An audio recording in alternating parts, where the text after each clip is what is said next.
Con todo y Pensini, gracias a los que nos están escribiendo. Esta canción la sugiere Elías González, @ElisaMCOR. Dice, para mí la canción ideal es This Is Me, by Keala Settle, una muy buena y tiene un muy buen contenido. Esa es mi recomendación, @Pepensini. También quería poner esta noticia para seguir hablando con hashtag Magdaleno con todo, con John Magdaleno, @John Magdaleno para quien le quiera escribir. Y es el resumen de la reacción de Washington ante las elecciones en Venezuela y ante lo que se pronunció antes de que hablara el presidente Maduro, por supuesto. Pero vamos a ver lo que dicen desde Washington. El presidente estadounidense Donald Trump firmó el lunes un decreto para aumentar la presión económica sobre el gobierno venezolano, tras la reelección de Nicolás Maduro. La Casa Blanca calificó los comicios de farsa. El decreto firmado por Trump busca reducir la capacidad de Caracas de vender activos estatales, al prohibir a los estadounidenses comprar obligaciones de deuda venezolana como los de la petrolera PDVSA. Estados Unidos gana los votos. La jornada electoral registró un récord de abstención con el 50%. Menos acá total de préstamos con el BID, incluidos aquellos montos que no llega al límite de 180 días, asciende a 212 millones de dólares. Eso no significa que el BID haya declarado a Venezuela en default, como están pasando en algunas redes por ahí. Bueno, John Magdaleno, dejamos entonces el tema de estas sanciones de los Estados Unidos. Acaba de ver las declaraciones, bueno, el resumen que hace la AFP, y también nos llama la atención que, como tú decías, Rusia dice que no le va a hacer ningún caso a los Estados Unidos sobre estas sanciones. Y eso va en línea con lo que dice que, bueno, se aferrará a Venezuela a sus relaciones diplomáticas con Rusia, con China, con Norcorea, con Cuba y serán mucho menos Irán también. Turquía ahora, Macedonia ahora, en la medida en que hay unos bancos corresponsales que están tramitando transacciones con organismos públicos del Estado venezolano. Es decir, vamos, tú no puedes esperar. Quiero decir, en lógica analítica, tú no podrías esperar que el otro se quede sentado de brazos cruzados sin hacer nada para encarar o para intentar encarar la reacción de, en efecto, unos cuantos países que se pronuncien en contra y que están dispuestos a elevar el tono y el impacto de las sanciones internacionales. Lo que yo creo que hay que dimensionar muy bien es, primero, ¿cuáles son exactamente las medidas que podrían llegarse a tomar en el marco de la diplomacia coercitiva, que es lo que está en desarrollo? Ya usted sabe que la disuasión militar no va a ser utilizada, la diplomacia coercitiva explícitamente la niega en la literatura. Segundo, ¿cuánto tiempo puede tomar que hagan efecto las diversas modalidades de presión internacional que se van a ejercer sobre el gobierno? ¿Cuánto tiempo puede tomar este proceso? Es decir, a donde se quiere conducir el gobierno venezolano es un proceso de asfixia financiera internacional. ¿Cuánto tiempo puede tomar esto?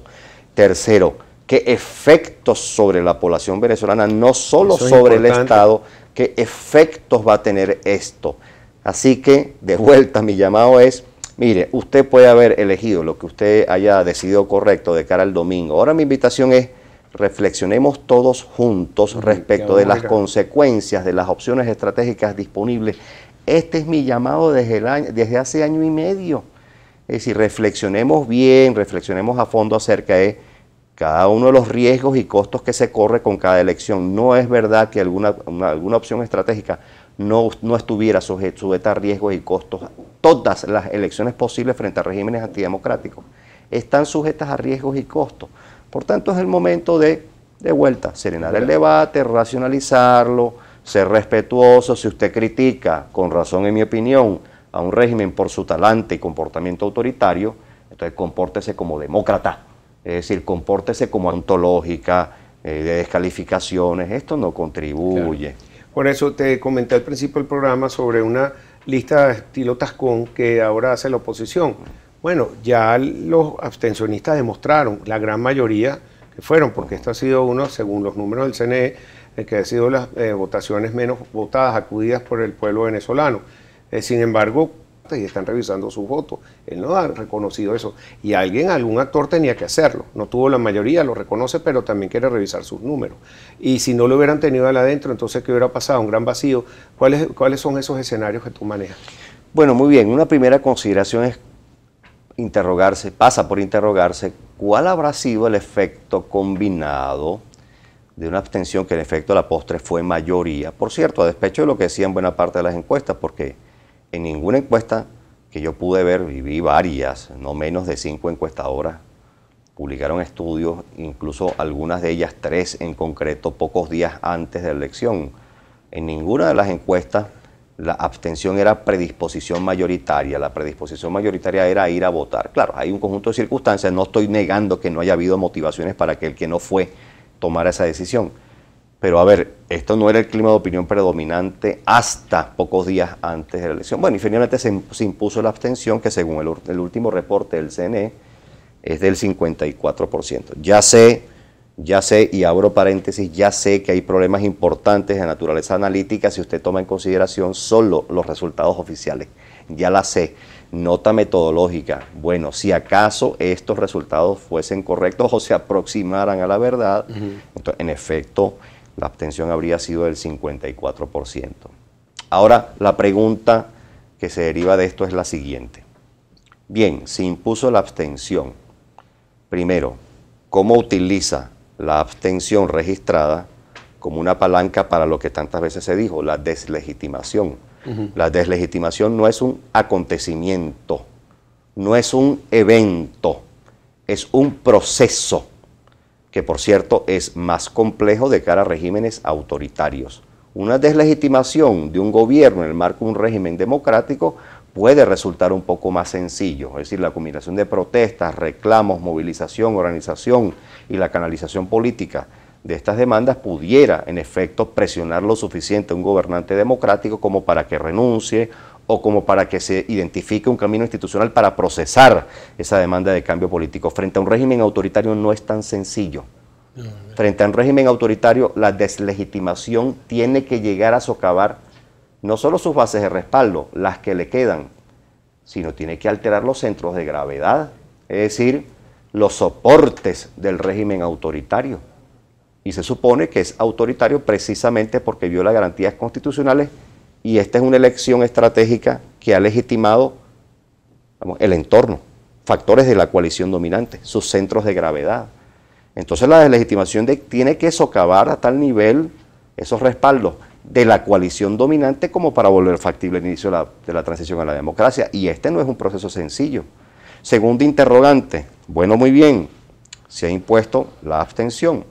Bien, ahora ¿cómo se traza una estrategia para luchar simultáneamente con el clima de inhibiciones, de desánimo, desesperanza, a que pudiera conducir un camino tortuoso y de altísimos riesgos y costos como el que se deriva de esa elección estratégica? Aquí los líderes políticos juegan un papel muy importante, es decir, estimulando a la población. Por ejemplo, un objetivo o una meta intermedia de cortísimo plazo es esta meta intermedia. En mi opinión es factible, a ver, no es que no sea factible, pero eso requiere elaboración estratégica. Tercera interrogante fundamental, muy bien, ¿cómo usted pretende estimular la fractura de la coalición dominante?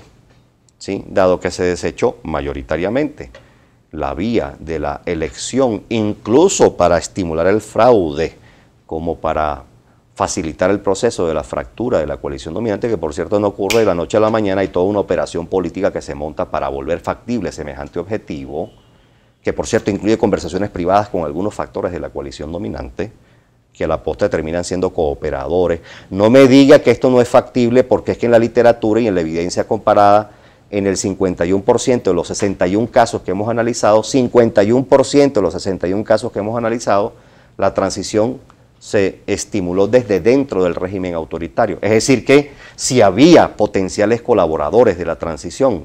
Así que ¿cómo se pretende estimular ahora la fractura de la coalición dominante a partir de la abstención? Cuarta interrogante. Si el gobierno planteara, no le haga mucho caso al presidente Maduro cuando dice que no hay elecciones de aquí a los próximos años, no le haga mucho caso, siga el consejo de Sun Tzu en el arte de la guerra. La guerra es el territorio del engaño, dice Sun Tzu. La política no está muy alejada de eso, ¿sí? La guerra es el territorio del engaño. Bueno, muy bien, la política en efecto también es el territorio en el que se juega con el engaño. No le haga mucho caso al presidente Maduro cuando le dice que en los próximos 2 años no va a haber consulta. ¿Y si se convoca un referéndum revocatorio para los diputados, como ya se está diciendo abiertamente en el discurso de algunos voceros oficiales?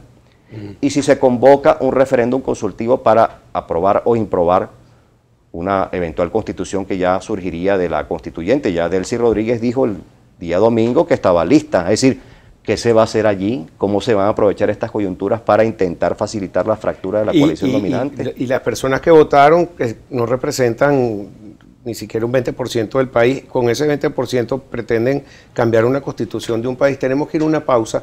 Quería ver... Entonces las que votaron a favor del oficialismo. Sí, porque sí, con eso, menos de 30%. ¿Cómo vas tú a cambiar una constitución que nos rige a todos por 30%? Y sí que son esos números, o también la van a hacer como la última vez que tú votabas 3 y 4 veces. Mira, también quería hablar contigo sobre esa lista de colaboracionistas que hablan de tolerancia, de que tienen que llegar con humildad, pero sacan una lista que hay gente... Mira, aparte de Henry Falcón, Claudio Fermín, ponen ahí a Eduardo Fernández, Pedro Níquen, Julio César Pineda, Vladimir Villegas, Rafael Poleo, casi que ponen, y el portugués de la esquina que me tiene tracaleado. Es anónima, pero eso rueda y eso no ayuda, sino... No habla bien de los que la construyen. Y necesitamos unir a la oposición, y hay que recibir a toda esta gente y todos unirnos por Venezuela, inclusive hasta dialogar, pero tenemos que salir de este problema. ¿Me das tu opinión al regreso? Yo, Magdaleno, Magdaleno con todo es el hashtag, hashtag Magdaleno con todo, no sea parte de nuestra sintonía.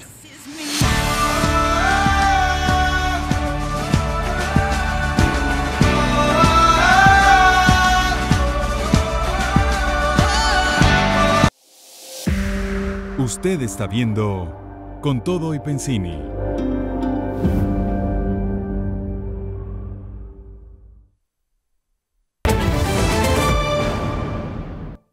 A esta hora, cuando son las 6:30 de la tarde, vamos a ver parte de la transmisión de Venezolana de Televisión a propósito de la inauguración de Transmiranda, acto que lideriza el presidente de la República, Nicolás Maduro Moros.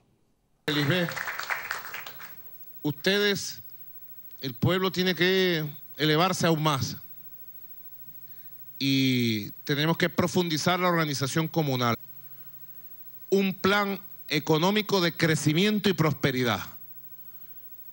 Por primera vez puedo decir que es un plan que abarca todos los aspectos de la economía.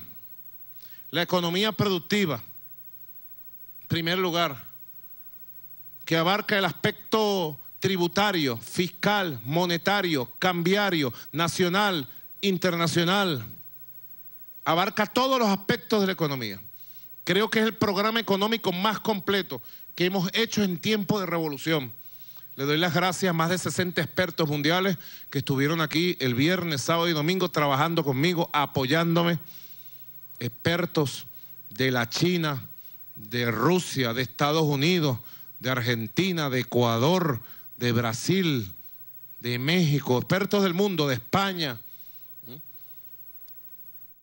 Es a las 7 de esta noche en nuestra entrega de Noticias Globovisión y a las 9 en nuestra emisión estelar. Sigan ahora con más de nuestra programación. ¿Todo listo con tu lista? Libros, borral, libretas, lápices, tarjeta de débito. No te preocupes, desde los 9 años puedes contar con la tarjeta de débito Junior Plus para manejar la mesada de forma segura y controlada con todas las ventajas que te ofrece BanPlus. Junior Plus, lo más útil de tu lista. Yo vivo en un país donde pana no es una tela. Donde se inventó el manos libres y el chat room con ruedas. Donde el perro es bala fría, la rana echa pelo y todo es un bochinche. Vivo donde los caimanes juegan fútbol, el camarón se duerme, el catire sale y Pacheco llega. Vivo en un país donde los amigos caben en un bolsillo. Y los más importantes, en el corazón. Significamos tantas cosas que no se puede elegir una sola. Por eso yo elijo todo. Movistar, elige todo. Sería más fácil si encontramos ese único lugar donde nos asesoren. Sería más agradable encontrar todo lo que buscamos en un solo lugar. Sería más económico tener variedad para elegir. Sería más seguro no compartir este descubrimiento. Pero no sería yo. Porcelanas de la Pastora está contigo. ¿Quiere ganar en dólares y vivir en Estados Unidos? La alternativa más fácil y rápida para obtener su Green Card es invertir en proyectos aprobados por el gobierno de los Estados Unidos. Así usted disfrutará de vivir tranquilamente con su familia en ese país mientras recibe una rentabilidad anual. El proceso es fácil y lo guiaremos en todo momento para que sea 100% exitoso. Si quiere mudarse ya con su familia a Estados Unidos, contáctenos por los teléfonos que ve en pantalla, a través de las redes sociales o visítenos en nuestras oficinas en Miami. Porque esa vida que usted imagina, sí es posible. Busca lo natural, busca Natulac. Sin colorantes, sin conservantes y con mucha más fruta. Jugos y néctares Natulac. Tan Natulac como hecho en casa. Las condiciones más exigentes, diversas pruebas de alto desempeño y los más estrictos controles de calidad que garantizan alternativas de alta tecnología en partes y repuestos automotrices que superan el estándar convencional. FC, ingeniería de alto performance para tu vehículo, múltiples líneas, para todas las marcas que hacen mejor lo bueno. FC, The Original One. Traki inicia su venta increíble de blusas, vestidos y pantalones. Busca la flecha en la entrada de todas las tiendas Traki. Pantalones, blusas y vestidos. No te pierdas este increíble rematazo. Visita nuestras tiendas hoy y cómpralo en Traki. Seguimos con Todo y Pensini.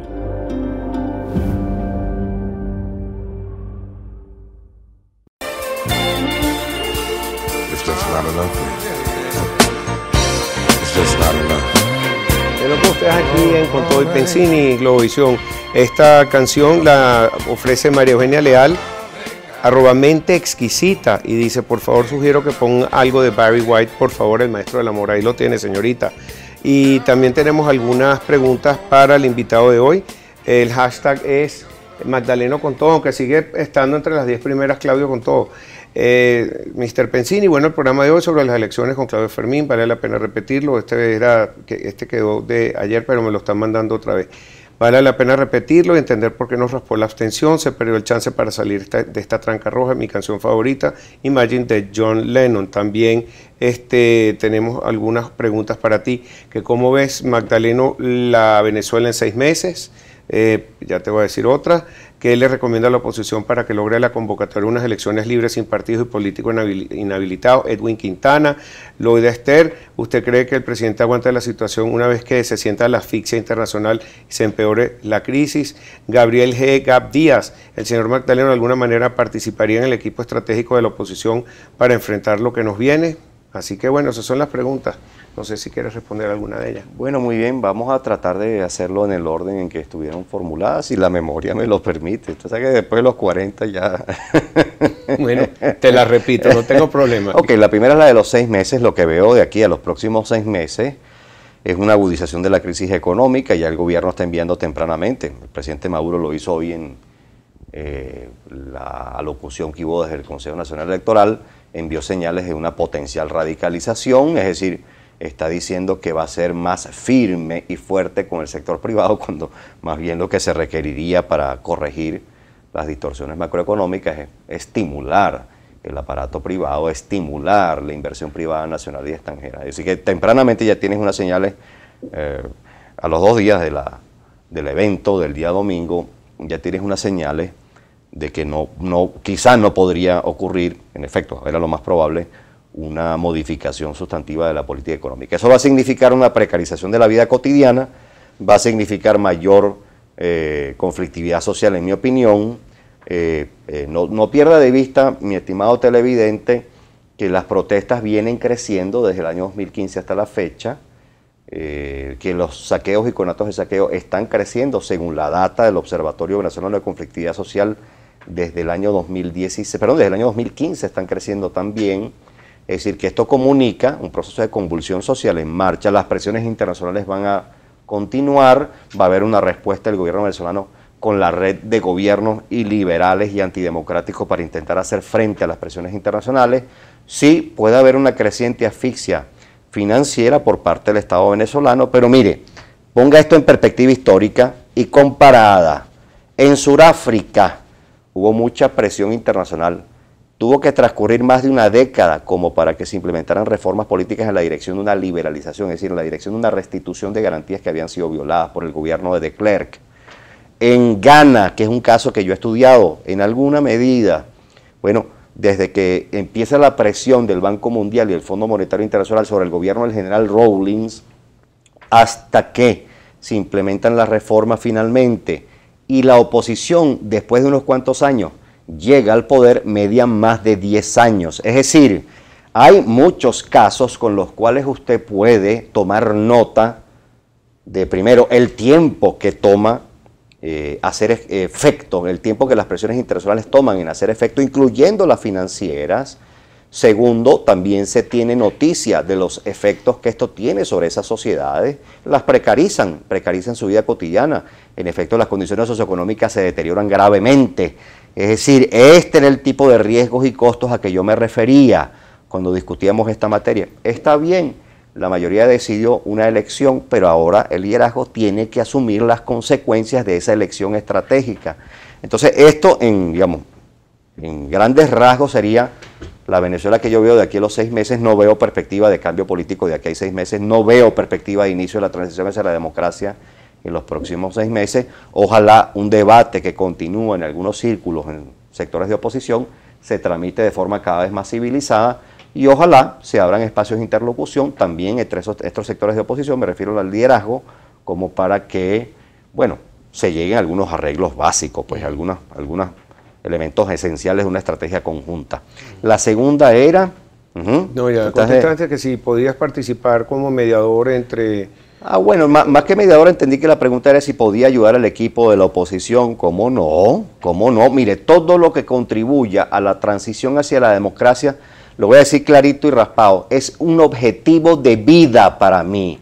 Es decir, yo deseo genuinamente, se lo digo desde el fondo de mi alma, deseo genuinamente que mis hijos, los hijos de mis amigos, mis hermanos, mis familiares, que de todos los venezolanos vivan en democracia. Es decir, créame que dedico buena parte de mi tiempo, de mi esfuerzo personal e intelectual a este objetivo. Por eso es que, vamos, seamos serios a la hora de calificar. Hay mucha gente noble, con buenas intenciones, independientemente de la opción que eligió, vamos, de cara al domingo, y sucesivas coyunturas críticas, que tiene genuino interés en contribuir con esto. Así que sí, todo lo que contribuya al mejoramiento del país, vamos, a la recuperación de su economía, a la institucionalización de la democracia o la reinstitucionalización de la democracia, es decir, el inicio de una transición hacia la democracia, todo lo que contribuya, por ejemplo, a parar en seco la precarización de la vida cotidiana. Mire, eso es un objetivo de vida que tengo entre ceja y ceja. Créame que a veces, vamos, me dedico a esto y me olvido de otra cosa. Mis familiares se lo pueden decir,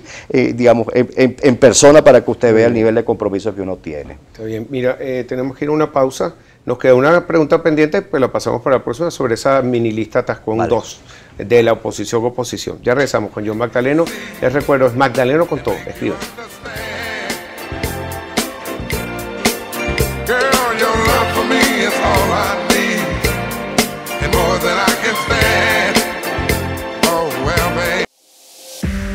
Usted está viendo Con Todo y Pensini.